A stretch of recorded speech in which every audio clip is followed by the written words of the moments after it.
Tuhan bersamamu dan bersama rohmu. Inilah Injil suci menurut Matius. Dimuliakanlah Tuhan.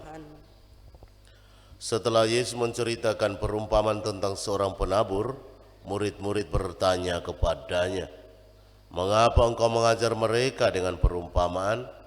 Jawab Yesus, "Kalian diberi karunia mengetahui rahasia kerajaan surga, tetapi orang-orang lain tidak. Karena barang siapa mempunyai akan diberi lagi, tetapi barang siapa tidak mempunyai, maka apapun yang ada padanya akan diambil juga. Itulah sebabnya aku mengajar mereka dengan perumpamaan, karena biarpun melihat mereka tidak tahu, dan biarpun mendengar mereka tidak menangkap dan tidak mengerti.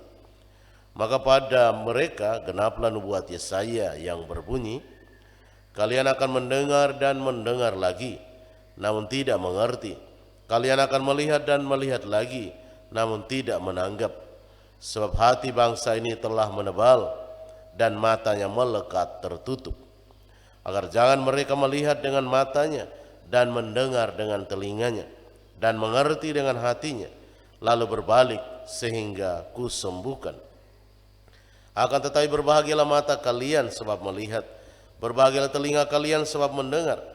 Sebab aku berkata kepadamu, sesungguhnya banyak nabi dan orang benar ingin melihat apa yang kalian lihat, tetapi tidak melihatnya, dan ingin mendengar apa yang kalian dengar, tetapi tidak mendengarnya."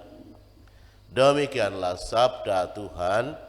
Terpujilah Kristus.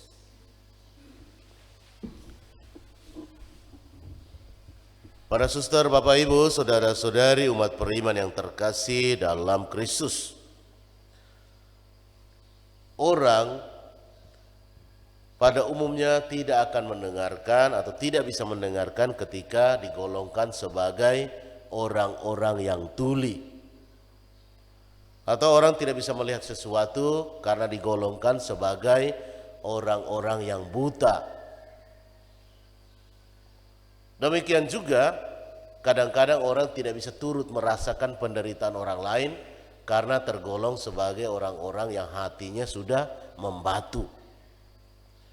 Pada kesempatan ini Tuhan Yesus menegur kita semua dengan menyampaikan nubuat ini. Mereka mendengar dan mendengar lagi, tetapi tidak menangkap, tidak mengerti. Artinya dengar angin lalu begitu saja. Mereka akan melihat dan melihat lagi, tetapi tidak menanggapi apa-apa. Seolah-olah apa yang dilihat itu hanya ya sekedar begitu saja, tidak ada arti apa-apa. Maka dilanjutkan dalam bacaan ini, karena hati mereka telah menebal dan mata mereka telah tertutup rapat, telinga mereka telah tertutup rapat. Maka Bapak Ibu, saudara-saudari umat beriman yang terkasih, punya mata harus dipakai, punya telinga harus dipakai, harus bisa berfungsi, dan punya hati harus turut merasakan apa yang dikehendaki oleh Tuhan, apa yang dimaui oleh Tuhan. Karena tidak ada guna ketika kita mengatakan kita orang beriman, tetapi setelah mendengarkan firman Tuhan tidak berusaha merenungkannya, tidak berusaha mengambil hikmahnya apa-apa untuk hidup ini. Maka segala macam perayaan Ekaristi, doa, ibadat menjadi tidak berguna, menjadi sia-sia. Tapi Romo yakin bahwa kita semua yang selalu ikut misa berusaha untuk melatih hati nurani kita, supaya hati nurani kita tetap terbuka kepada firman Tuhan, untuk bisa melihat apa yang Tuhan mau. Dan juga telinga kita yang selalu ikut misa harian tentu akan terlatih untuk mendengarkan apa yang Tuhan sabdakan. Dan mata kita akan melihat kerajaan Allah ini secara seimbang. Apa pesan Tuhan dalam setiap peristiwa yang kita alami. Mari semua kita membuka hati kita sehingga hati kita terbuka untuk firman Tuhan dan melihat kerajaannya, dan membuka telinga kita, membuka mata kita untuk melihat segala-galanya dalam kacamata Allah. Semoga Tuhan memberkati kita. Amin. Amin.